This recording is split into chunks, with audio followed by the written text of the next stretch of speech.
तो hello learners, welcome back to my YouTube channel commerce and math classes. तो आज हम डिस्कशन करने वाले हैं सूचकांक यानी इंडेक्स नंबर से क्वेश्चन से। आपको पता है कि इंडेक्स नंबर से डेफिनेटली क्वेश्चंस आते हैं, 2 से 3 क्वेश्चन या फिर 4 से 5 क्वेश्चन भी आ जाते हैं कभी कभी। तो इससे रिलेटेड आपको हर एक क्वेश्चंस आपको कवर करके जाना है।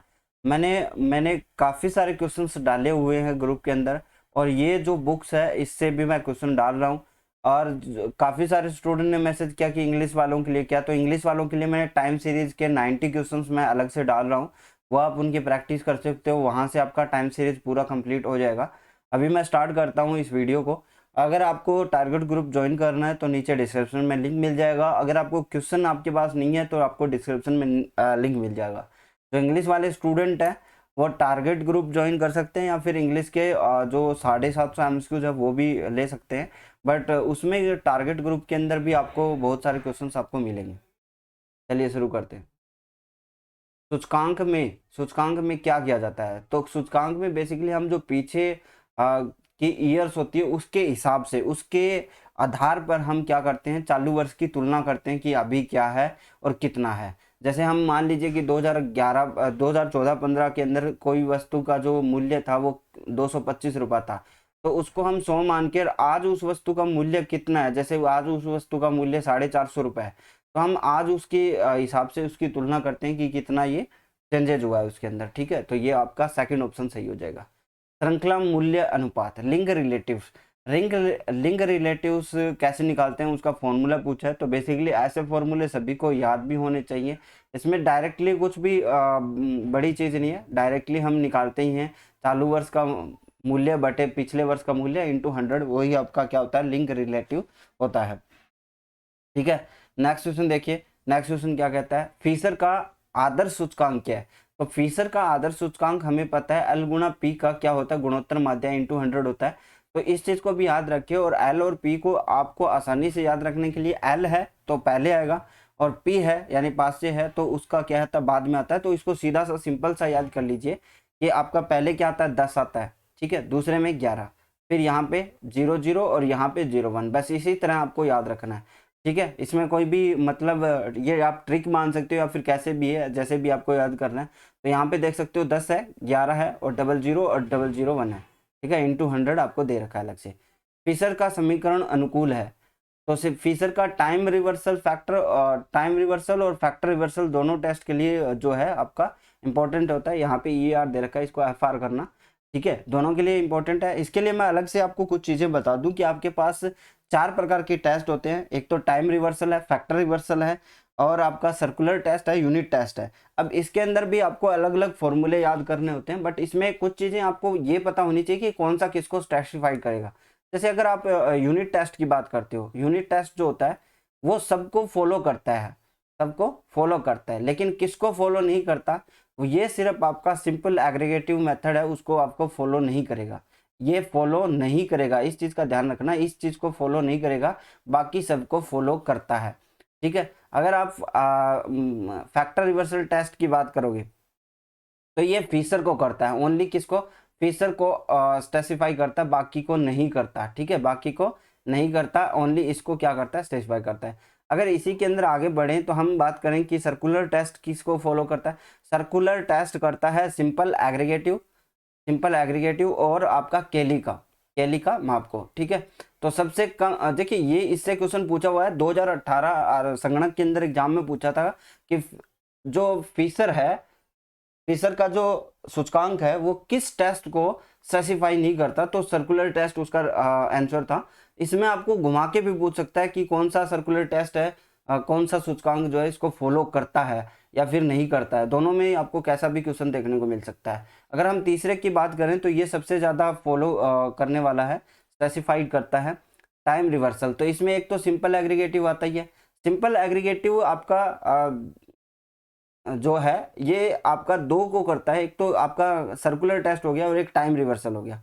टाइम रिवर्सल में सिंपल एग्रीगेटिव है, ठीक है, केली का है और मार्शल एजवर्थ का है, फीसर का है। तो ये 4 को फॉलो करता है, इनको ध्यान रखना। और जबकि फीसर का जो है ये समय उत्क्रमता परीक्षण और तत्व उत्क्रमता परीक्षण दोनों को फॉलो करता है, इस चीज का भी ध्यान रखिएगा। ठीक है, तो यहाँ पे आपका क्या हो जाएगा, दोनों के लिए हो जाएगा।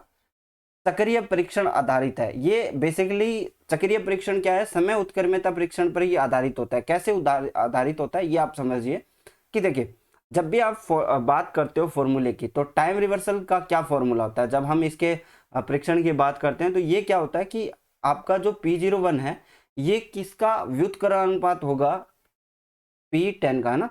तो इसका और इनका मल्टीपल जो होगा वो 1 के बराबर होगा, P0 इंटू P10, ठीक है। यानी बेस ईयर का जो है, यानी जो आपका बेस ईयर है उससे फर्स्ट ईयर का जो आपका तुलनात्मक है, और जो फर्स्ट ईयर का है वो बेस ईयर से जो तुलनात्मक है, उनको अगर मल्टीप्लाई करोगे तो आपका इसका 1 आना चाहिए।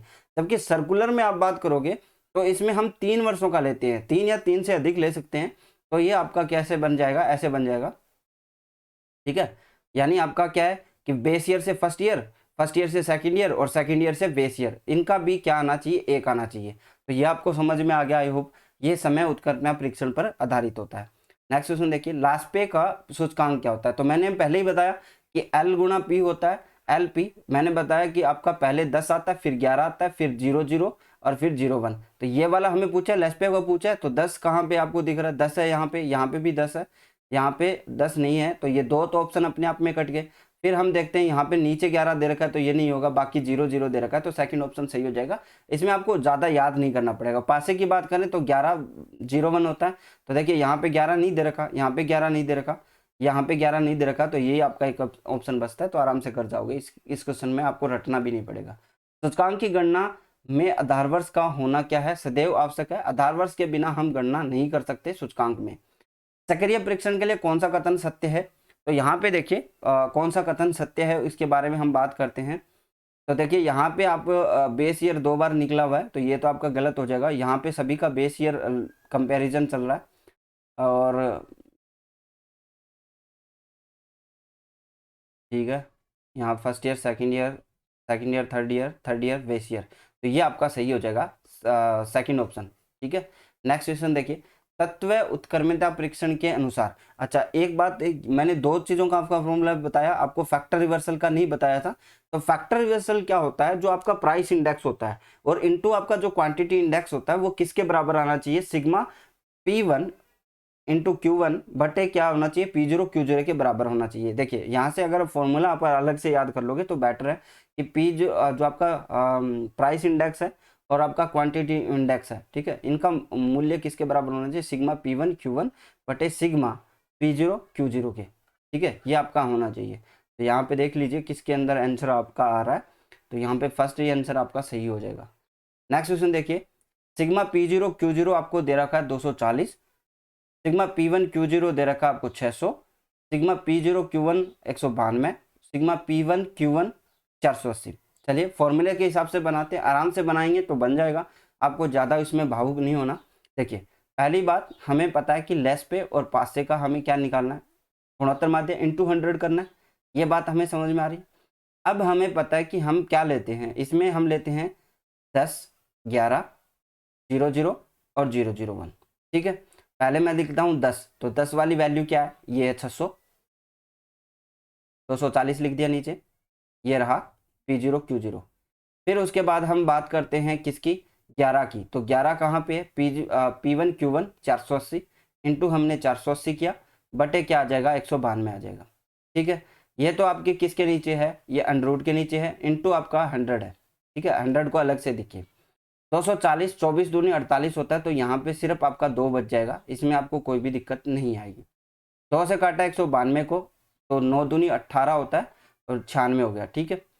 96 हो गया, तो हम इसको 6 से भी काट सकते हैं, तो और बटे कितना आ जाएगा, 16 आ जाएगा, तो 16 आ जाएगा। अगर हम इसको अनरूट कर निकालें तो 10 बटे कितना आ जाएगा, 4 आ जाएगा, इंटू क्या आपका 100 है, और यहाँ से 100 को काटा, 25 के 100 होता है, तो 25 इंटू 10 आ गया, यानी 250 आपका आंसर हो जाएगा। सिंपल है, कोई भी जब का आपको दिक्कत नहीं हुई ना, आपको गड़बड़ी होगी यहाँ से। चलिए एक और क्वेश्चन हम देखते हैं क्या हुआ है। नेक्स्ट क्वेश्चन, P1 Q1 दिया हुआ है 250, P0 Q0 दिया हुआ है 150। हमें पूछा क्या है, पासे पूछा है। पासे क्या आता है, बाद में आता है, यानी हमारा 10, 11, 001 और 001 आता है। तो हमारा पासे पूछा है तो लास्ट वाला फॉर्मूला होगा।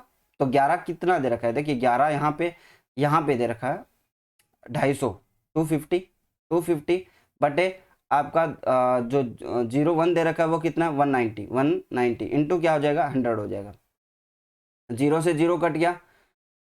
अब इसको आप सोल्व आउट करोगे तो 19 से कम 19 हो गया, आपका 5 बचेगा 50, तो 19 दूनी 38, 19 दूनी 38,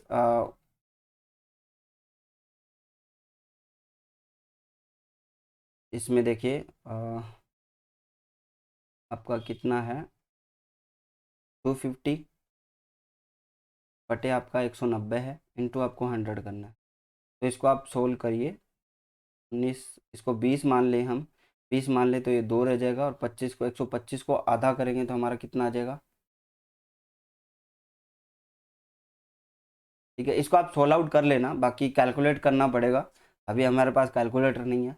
समय उत्तमता परीक्षण के अनुसार क्या होगा, तो इसका फॉर्मूला मैंने भी पहले ही बताया था आपको कि इसका जो व्युत्क्रम होता है वो किसके बराबर होना चाहिए। आपका जो ये रहा, यहीं पे यही फॉर्मूला मैंने आप लोगों को बताया था। आई होप आपको यहाँ पे देखिए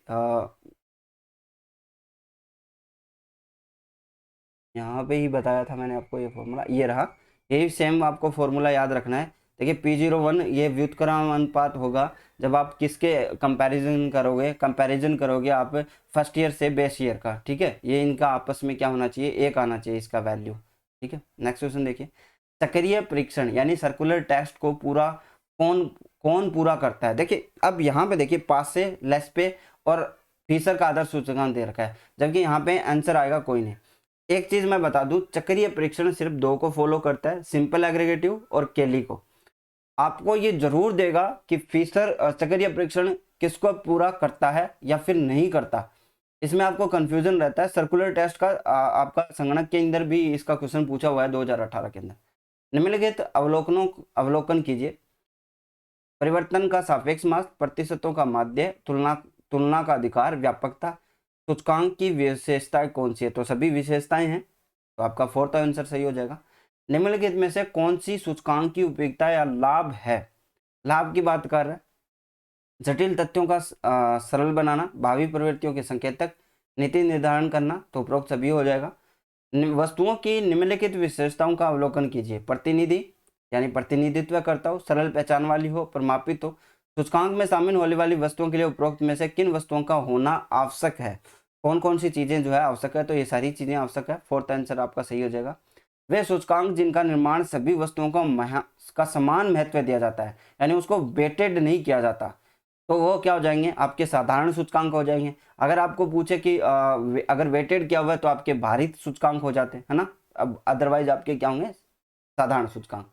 सूचकांक निर्माण की किस विधि में विभिन्न वस्तुओं के प्रचलित वर्ष की कीमतों के जोड़ को उन वस्तुओं के आधार वर्ष कीमत के जोड़ के प्रतिसूत्र रूप में व्यक्त किया जाता है, तो कौन सी विधि होगी। ये सरल समूही रीति होती है जिसके अंदर हम क्या करते हैं कि विभिन्न वस्तुओं के प्रचलित वर्ष की कीमतों के जोड़ को उन वस्तुओं के आधार के जो कीमतों के जोड़ है उसके प्रतिसूत्र रूप में क्या करते हैं, अभिव्यक्त करते हैं, तो आपका सरल समूही रीति हो जाएगा। सूचकांक निर्माण की किस रीति का प्रयोग तभी किया जा सकता है जब वस्तुओं के मूल्य एक इकाई के रूप में दिए हो, तो इसमें भी आपका क्या आ जाएगा, तो सरल समूही रीति आ जाएगा। ठीक है, सेम क्वेश्चन। सरल सूचकांक, देखिए यहाँ पे देखा, सूचकांक के श्रृंखला आधार से स्थिर आधार में परिवर्तन हेतु किस सूत्र का प्रयोग किया जाएगा। बहुत ही इंपॉर्टेंट क्वेश्चन है। बेस आपकी बात कर रहा है, बेस चेंज की, आप बेस कन्वर्जन की हम यहाँ पे बात की हुई है, तो इसमें आपको फॉर्मूले याद करने पड़ेंगे। ठीक है, तो एक तो होता है बेस शिफ्टिंग, एक होता है बेस कन्वर्जन। हम यहाँ पे क्या कर रहे हैं कि श्रृंखला आधार से स्थिर आधार में परिवर्तन कर रहे हैं, श्रृंखला आधार से हम क्या कर रहे हैं, स्थिर आधार में परिवर्तन कर रहे हैं। तो इसका फॉर्मूला क्या हो जाएगा, देखिए फॉर्मूला सिंपल सा है कि आपका जो चालू वर्ष का श्रृंखला सूचकांक है, यहाँ पे थोड़ा सा आपको ध्यान रखना पड़ेगा, चालू वर्ष का श्रृंखला सूचकांक और आपका गत वर्ष का स्थिर सूचकांक जो आपका फिक्स है ना, वो वाला सूचकांक। ठीक है, दोनों का आपका क्या करना है, इंटू करना है, और भाग में क्या हो जाएगा, 100 हो जाएगा। आप आई होप आपको यहाँ पे कोई दिक्कत नहीं है। स्थिर आधार से श्रृंखला आधार का हो गया। बेस कन्वर्जन के अंदर आप एक दो चीजें करते हो, एक तो करते हो कि स्थिर श्रृंखला आधार से स्थिर में, जैसा कि यहाँ पे दिया हुआ है, श्रृंखला आधार से आपने क्या किया है, देखिए यहाँ पे हमने क्या किया, श्रृंखला आधार से स्थिर आधार में। तो इसका तो सिंपल हो गया कि करंट ईयर्स का जो चेन बेस इंडेक्स नंबर है, करंट ईयर का क्या है, chain base index number year है, और इनटू हमने क्या कर दिया, जो प्रीवियस ईयर का है फिक्स बेस इंडेक्स नंबर। समझ रहे हो आप कि करंट ईयर का जो है, यहाँ पे मैं लिख दे रहा हूँ, करंट ईयर का chain base index number, chain base index number, दोनों ही चीज़ें आपको ध्यान रखनी है क्योंकि कंफ्यूजन बहुत हो जाता है इसके अंदर। नंबर इनटू आप क्या किया है, प्रीवियस ईयर का आपने क्या किया है, फिक्स बेस इंडेक्स नंबर। ठीक है, इनको मल्टीपल किया, बटे 100 लिख दिया। ये तो आपका हो गया श्रृंखला से स्थिर आधार में आपको अगर बेस कन्वर्जन करना है। अगर आपको स्थिर आधार से श्रृंखला आधार में करना है, यानी उल्टा करना है, रिवर्स करना है इसका, कि स्थिर आधार से हम श्रृंखला आधार में कर रहे हैं, तो इसका क्या होगा, देखिए दोनों ही क्वेश्चन आप एक साथ समझोगे तो समझ में आएगा कि करंट ईयर का फिक्स बेस इंडेक्स नंबर, और इसमें मल्टीप्लाई है, इसमें होगा डिवाइड, क्या होगा, प्रीवियस ईयर का फिक्स इंडेक्स, फिक्स इंडेक्स, ठीक है, इंटू 100 हो जाएगा। दोनों ही फॉर्मूले आपको याद करने हैं। ठीक है, आई होप आपको इसमें कोई दिक्कत नहीं है। नेक्स्ट क्वेश्चन देखिए, निम्न सूत्र का अवलोकन कीजिए, नए आधार वाला सूचकांक इंटू चालू वर्ष का पुराना सूचकांक बटे नए आधार वर्ष का पुराना सूचकांक इंटू 100, तो उपयुक्त किस प्रक्रिया में प्रयुक्त होता है, तो ये किसका फॉर्मूला है, बेसिकली ये पूछा है। तो ये है आपका आधार वर्ष परिवर्तन का, बेस चेंज का, बेस शिफ्टिंग का। नेक्स्ट क्वेश्चन देखिए, स्थिर आधार वाले सूचकांक को श्रृंखला आधार में आधार पर, स्थिर आधार वाले को सूचकांकों को श्रृंखला आधार पर तथा श्रृंखला आधार वाले सूचकांकों को स्थिर आधार पर बदलने की प्रक्रिया क्या कहलाती है, बेस कन्वर्जन कहलाती है, बेस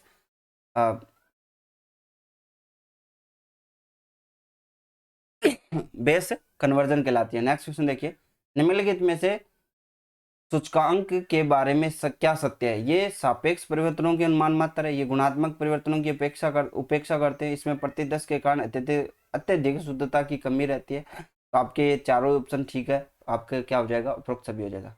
मूल्य सूचकांक की रचना करते समय निम्न में से किस समस्या का समाधान करना पड़ता है, सूचकांक का उद्देश्य, पदों का चुनाव, मूल्य उद्धरण, तो ये उपयुक्त सभी हो जाएगा, यहाँ पे आपको कोई दिक्कत नहीं है। दो सूचकांक की मालाओं की तुलना करते समय तुलना योग्य बनाने के लिए क्या आवश्यक है, संयोजन, आधार परिवर्तन, आधार वर्ष में, तो आधार परिवर्तन नहीं, अगर आपको दो सूचकांकों की मालाओं की तुलना करने, तुलना योग्य बनाना है, तो आपको संयोजन करना पड़ेगा इनका, और एक आपको जो बेस ईयर है उसको चेंज करना पड़ेगा। तो यहाँ पे फोर्थ ऑप्शन आपका सही हो जाएगा, क्या हो गया। कभी कभी एक निश्चित आधार वर्ष पर निर्मित सूचकांक को बंद कर दिया जाता है, क्या कर दिया जाता है कि एक आधार वर्ष के निर्मित सूचकांक को हम एक जगह बंद कर देते हैं, और उस सूचकांक को बंद होने वाले वर्ष का तो आधार मानकर है एक सूचकांक की माला की रचना करते हैं। तो ऐसी स्थिति में तुलना के लिए किस प्रक्रिया को प्रयुक्त किया जाता है, तो इसमें आपका सिरो बंधन होगा, और ये आई होप आप लोगों को पढ़ा भी होगा आप लोगों ने बहुत बार, बिकॉज इसमें भी, इससे भी क्वेश्चन पूछ सकता है। जब आपका पेपर थोड़ा सा हार्ड बनाने की कोशिश करेगा तो आपसे क्वेश्चन पूछता है base year change, base conversion, अगर आपको बेस शिफ्टिंग का क्वेश्चन पूछता है, आपको ये सिरोबंधन या संयोजन का क्वेश्चन पूछता है, और सिरोबंधन और संयोजन में भी आपको देखिए नई श्रेणी का पुरानी श्रेणी में सिरोबंधन करना, और पुरानी श्रेणी का नई श्रेणी में सिरोबंधन करना, ये आपको क्वेश्चन पूछता है। और हो सकता है कि आपको डिफ्लेशन पे भी क्वेश्चन पूछे, क्योंकि डिफ्लेशन भी आपका इंडेक्स का पार्ट रहता है, तो इस चीज़ का ध्यान रखिएगा। इसमें अगर आपको कुछ भी समझ में नहीं आ रहा तो फिर मैं आप लोगों को अलग से फॉर्मूले प्रोवाइड करवाऊंगा। नीचे आप कमेंट में जरूर बताइए कि आपको फॉर्मूले आपने कभी पढ़े या नहीं पढ़े। पृष्ठगामी सिरोबंधित सूचकांक हेतु चालू वर्ष के पुराने सूचकांक को 100 से गुणा करके किसके द्वारा भाजित किया जाता है, तो सिंपल है ये तो, अगर आपको फॉर्मूला याद है तो नए आधार वर्ष का पुराना सूचकांक है उससे हम मल्टीप्लाई करेंगे, डिवाइड करेंगे, और आपका जो सूचकांक है चालू वर्ष के पुराने सूचकांक को हम क्या कर देंगे, 100 से मल्टीप्लाई कर देंगे। सूचकांक निर्माण व विश्लेषण में निम्नलिखित में से किसका उपयोग प्रयुक्त नहीं होता, तो माध्यिका का नहीं होता, गुणोत्तर माध्य हम प्रयुक्त करते हैं और समांतर माध्य भी निकालते हैं। किसके आधार पर बनाए गए सूचकांक में उत्क्रमता का गुण होता है, जो कि आदर्श सूचकांकों में होना अनिवार्य है, तो गुणोत्तर माध्य में, ठीक है, गुणोत्तर माध्य होना चाहिए। आपको देखिए कुछ चीजें आपको पता होनी चाहिए, जैसे आप फॉर्मूला निकालते हो, देखिए जो आपका फिशर का इंडेक्स है उसमें आपका गुणोत्तर माध्य निकालना होता है एल गुणा पी करके, तो ऐसे फॉर्मूले आप डायरेक्टली याद कर सकते हो ताकि आपको एग्जाम में ये कंफ्यूजन ही ना आए कि क्या था, है ना। इस चीज़ का ध्यान रखिएगा। इसलिए मैं आप लोगों को कुछ कुछ चीज़ें शॉर्टकट में बताता हूँ ताकि आपको याद हो जाए। जैसे ये जो फॉर्मूला मैंने आप लोगों को बताया, इस तरह आप अपना भी याद कर सकते हैं। लेकिन इसमें देखिए 4 से 5 क्वेश्चन आते हैं, अगर आपको थोड़ा सा डेप्थ लेके जाएगा तो फिर मैंने बताया उस तरह के क्वेश्चन पूछेगा। ठीक है, तो आज के लिए बस इतना ही। नेक्स्ट क्लास में मैं आपको इसके 30 बाकी के जो 30 क्वेश्चन हैं वो और करवा दूंगा। ठीक है, तो 60 क्वेश्चन हो जाएंगे। और आपको मैंने पहले भी इसमें काफ़ी क्वेश्चन दिए हैं, तो उनको भी आप सोल्व कीजिए, बहुत अच्छे क्वेश्चन हैं। और आज के लिए बस इतना ही। Thank you, bye, have a nice day.